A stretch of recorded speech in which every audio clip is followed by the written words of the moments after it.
여러분 안녕하십니까? 뉴스투데이 제주입니다.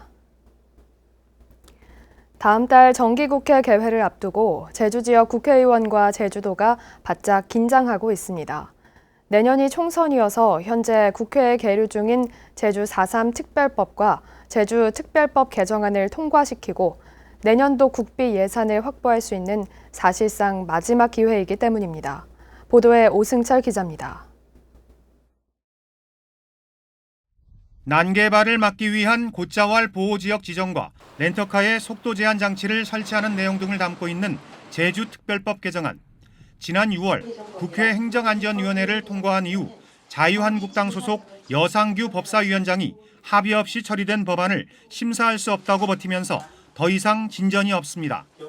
제주의 수건인 4.3 특별법 개정안은 20개월째 상임위 문턱을 넘지 못하고 있습니다. 희생자에 대한 배보상 예산을 이유로 기획재정부가 난색을 표하고 있고 보수 야당이 거센 인형 공세로 발목을 잡고 있는 겁니다. 다음 달 2일 100일간의 회기로 열리는 정기국회가 개정안을 통과시킬 수 있는 마지막 기회. 정기국회가 끝나면 총선이 코앞이어서 지역 현안이나 법안 처리는 뒷전으로 밀릴 수밖에 없습니다. 과거사기범법에서 배보상에 대한 근거 조항이 마련이 됐거든요. 그것은 사안특별법의 보상 조항과 불법 군사재판의 무효화 조항에 핵심적으로 들어가 있는데 그걸 통과시킬 수 있는 여건이 마련되고 있다라고 좀 보여지고. 제주도도 비상입니다. 정부의 요구한 내년 국비 예산 1조 6,300억 원 가운데 2천억 원이나 깎였기 때문입니다. 4.3 복합센터 건립 사업과 희생자 유해 발굴을 비롯해 농산물 해상운송비 지원 예산 등이 한 푼도 반영되지 않아 국회 예산 심의 과정에 기대를 걸고 있습니다. 기재부에도 저희들이 이제 미진한 부분이 있다면 좀 더 우리 의견을 반영할 수 있도록 노력할 것이고, 이제 국회로 이제 정부 예산이 넘어가게 되면 그때부터는 또 우리 국회에 계신 분들과 같이 공조하면서 이렇게.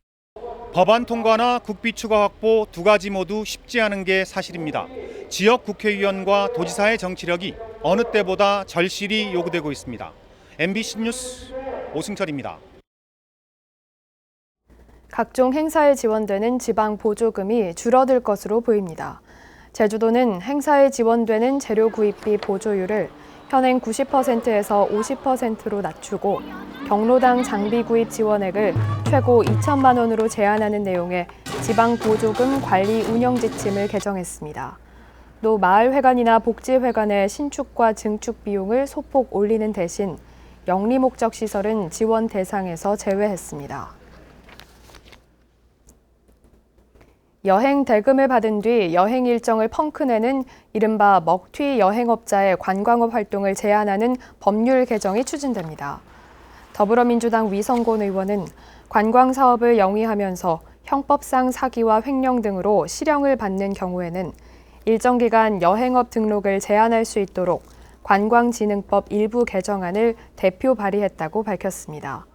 한편 현행법상으로는 형사처벌을 받더라도 여행업 재등록이 가능해 편취 행위가 재발될 가능성이 높습니다.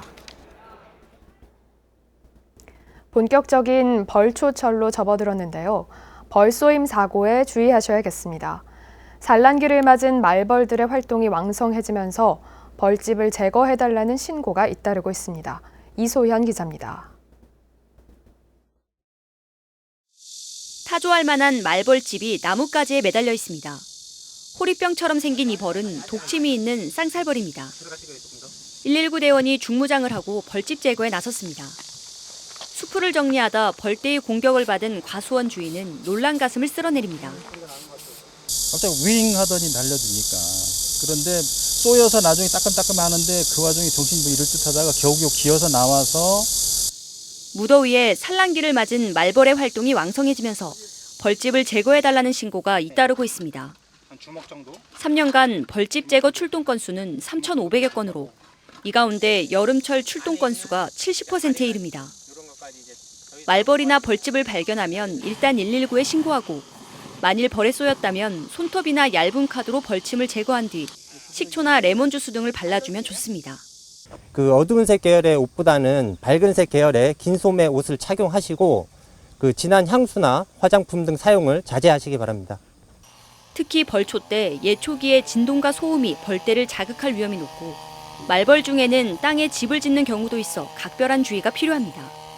실수로 벌집을 건드렸다면 뛰지 말고 제자리에서 최대한 낮은 자세를 취하고 이 목과 얼굴 등을 가리는 것이 좋습니다. MBC 뉴스 이소연입니다. 다음 달 1일부터 2달 동안 한라산 탐방로의 입산과 하산 시간이 조정됩니다. 제주도 한라산 국립공원관리소는 다음 달부터 한라산 5개 탐방로와 어승생악 탐방로의 입산 시간을 오전 5시 반으로 30분씩 늦추고 성판악과 관음사 탐방로 통제 시간은 12시 반으로 각각 30분씩 앞당깁니다. 또 해발 1950m 백록담 동릉 정상의 하산 시간은 오후 2시로 백록담 남벽 분기점의 경우 오후 2시 반으로 각각 30분씩 당겨집니다.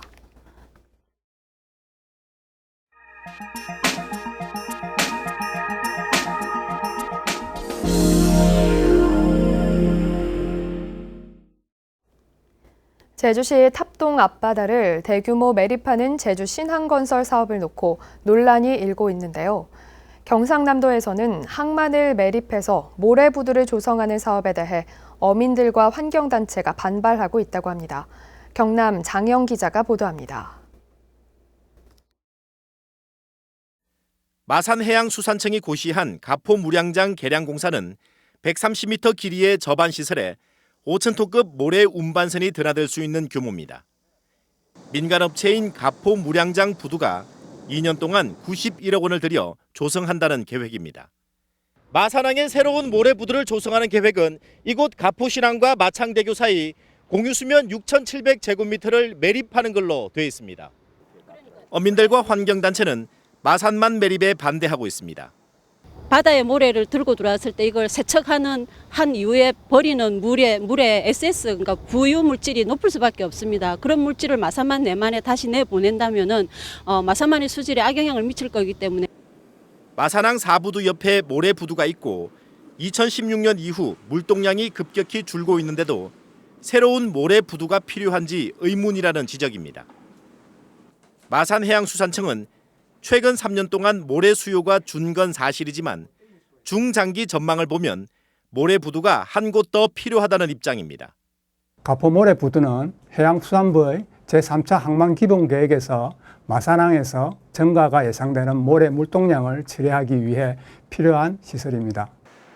정부는 마산항 모래 물동량을 2020년 165만 톤, 2030년 125만 톤으로 전망하고 있습니다. 모래 부두로 쓰였던 옛 중앙 부두가 해양 신도시 조성으로 사라지면서 대체 부두가 필요하다는 입장도 덧붙였습니다. 축구장 약 9개 크기의 바다 매립을 놓고 모래 수급이냐 마산만 보존이냐 논란이 커지고 있습니다. MBC 뉴스 장영입니다. 100원 택시에 이어 이번에는 1,000원 여객선이 등장했습니다. 전남 고흥군이 전국 최초로 이 제도를 도입했는데 섬 주민들이 반기고 있다고 합니다. 여수 김주희 기자가 보도합니다. 전남 고흥군 금산면 신양 선착장. 이곳에서 바다 너머로 보이는 섬 연홍도의 주민들은 도선을 이용할 때 뱃삭스로 1,000원만 내면 됩니다.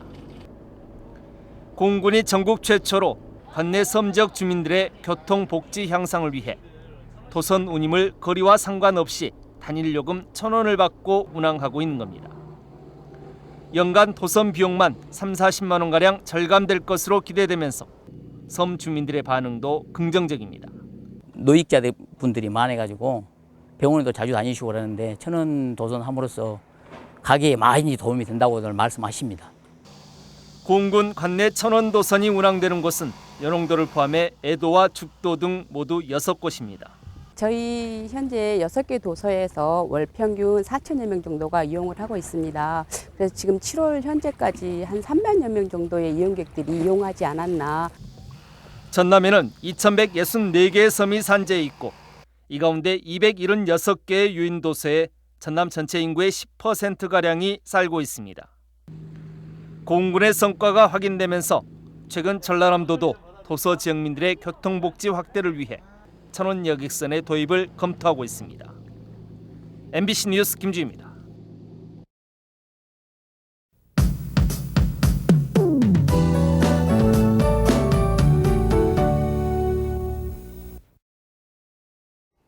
월요일인 오늘은 기압골의 영향으로 많은 비가 내리겠습니다. 서귀포와 성산 지역 그리고 산지를 중심으로는 호우주의보가 발효 중인데요. 예상되는 강수량은 모레까지 100에서 200mm 정도고 많은 곳은 300mm 이상의 비가 내리겠습니다. 특히 지형적인 영향을 받는 서귀포와 성산 지역 그리고 산지를 중심으로는 돌풍과 함께 천둥 번개를 동반한 시간당 30mm 이상의 강한 비가 내리겠습니다. 비 피해 없도록 각별히 주의하셔야겠습니다. 8월의 마지막 주에 접어들면서 이젠 아침 저녁으로 선선한데요. 여기에 비까지 내리면서 오늘은 기온이 크게 오르지 못하겠습니다.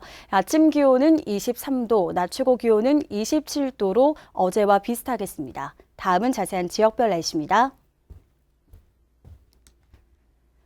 현재 기온 북부와 서부, 남부가 23도로 예상되고요. 동부가 22도를 보이고 있습니다.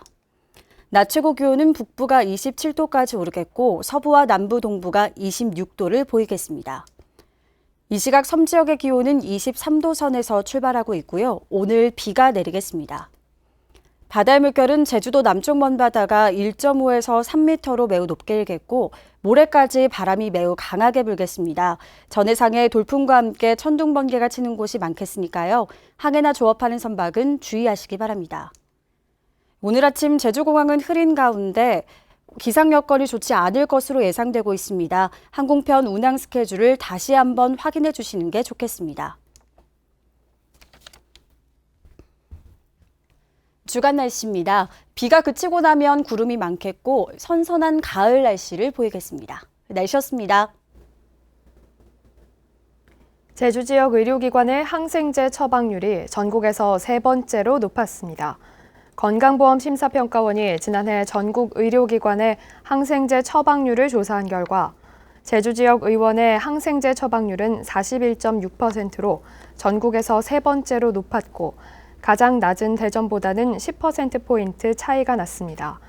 6개 종합병원 가운데는 제주대병원과 한라대병원, 서귀포의료원과 한국병원이 1등급, 한마음병원이 2등급, 중앙병원이 4등급을 받았습니다. 대한적십자사 제주도혈액원은 이달 말까지 제주사랑 헌혈 캠페인을 진행합니다. 제주사랑 헌혈 캠페인은 헌혈 참여가 상대적으로 감소하는 여름철 안정적인 혈액 수급을 위한 것으로 혈액원은 도내 모든 헌혈자에게 제주사랑 상품권을 추가로 지급합니다. 적십자사는 여름철 휴가와 방학 등으로 인해 혈액 수급에 어려움이 많았다고 밝혔습니다. 아파트 층간소음으로 인한 민원이 급증하고 있습니다. 제주도에 따르면 층간소음 문제로 콜센터와 온라인을 통해 접수된 민원 건수는 지난해 159건으로 2년 전보다 갑절 증가했습니다.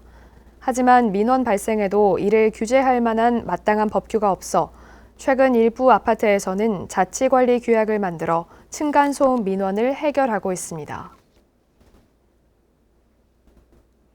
교통유발부담금 납부액을 줄이기 위한 교통량 감축 활동 신청이 줄을 잇고 있습니다. 제주시와 서귀포시에 따르면 교통유발부담금 부과 대상의 6.7%인 191곳이 부담금 감면 사항인 주차장 유료화나 부설주차장 개방 등을 6개월 이상 이행했다는 교통량 감축 활동 이행 계획서를 제출했다고 밝혔습니다. 한편 제주시와 서귀포시는 오는 10월부터 대형 건축물 2,822동에 대해 교통유발부담금 105원을 부과하기로 잠정 결정했고 내년 2월까지 추가 감축 활동 신청을 받을 계획입니다. 제주 더큰데일 센터의 탐나는 인재 모집 경쟁률이 2대1을 넘었습니다. 제주 더큰데일 센터가 지난 23일 교육훈련 프로그램 참여자 신청을 마감한 결과 100명 모집에 206명이 지원서를 냈고 연령별로는 20대가 149명으로 전체의 72%를 차지했습니다. 더큰데일 센터는 서류와 면접 심사를 거쳐 다음 달 19일 최종 합격자를 뽑아 10월부터 교육훈련 프로그램을 운영할 계획입니다. 택배와 대리기사 등 이동 노동자들을 위한 쉼터인 혼디 쉼팡이 호응을 얻고 있습니다. 제주도에 따르면 지난달 15일부터 한 달 동안 혼디 쉼팡 이용객은 1,400여 명으로 하루 평균 40명 이상이 다녀갔습니다. 제주시청 후문 건물 3층에 있는 혼디 쉼팡은 교육실과 휴게실에 안마의자와 컴퓨터 등이 갖춰져 있으며 24시간 운영됩니다.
뉴스투데이 제주를 마치겠습니다. 여러분 고맙습니다.